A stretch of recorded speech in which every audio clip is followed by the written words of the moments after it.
இந்த மேஜிக் ட்ரிங்க்கை குடிங்க, இல்லை இந்த மேஜிக் டேப்லெட்டை சாப்பிடுங்க, இல்லை இந்த ஸ்பெஷல் ஹீலரை போய் பாருங்க, உங்கள் பாலிசிஸ்டிக் ஓவரி சரியாயிடும்னு சொல்கிறாங்களா? நம்பவே நம்பாதீங்க. இப்போது சில பேருக்கு கண்ணோட கலர் வந்து ப்ளூவாக இருக்கும், இல்லை க்ரீனாக இருக்கும், சில பேருக்கு பிளாக்காக இருக்கும், ப்ரௌனாக இருக்கும். இது வந்து நம்மளால சேஞ்ச் பண்ண முடியுமா? அதே மாதிரி தான் பாலிசிஸ்டிக் ஓவரிஸ் வந்து பை பர்த் நம்மளுக்கு இருக்கிறது. அதையும் நம்மளால சேஞ்ச் பண்ண முடியாது. ஓவரிஸ் வந்து தன்னை வந்து எப்படி எக்ஸ்பிரஸ் பண்ணிக்குது அப்படிங்கிற ஒரு விஷயம் தான் polycystic ovaries. So polycystic ovaries இருக்கிறவங்களுக்கு என்னென்னலாம் சிம்டம்ஸ் இருக்கும்?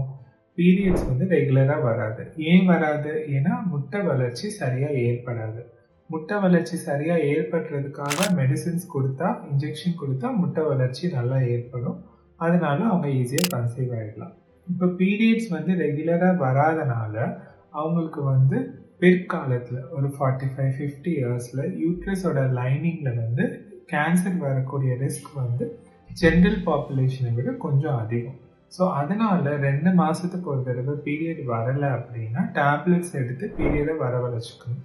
ஸோ இதை தவிர்த்து நம்ம ஒரு ஹெல்த்தி பாடி வெயிட் மெயின்டைன் பண்ணுறது, ஃபிட்டாக இருக்கிறது, இதெல்லாமே வந்து பாலிசிஸ்டிக் ஓவரிஸ்னால வர சிம்டம்ஸை வந்து கண்ட்ரோல் பண்ண ஹெல்ப் பண்ணும்.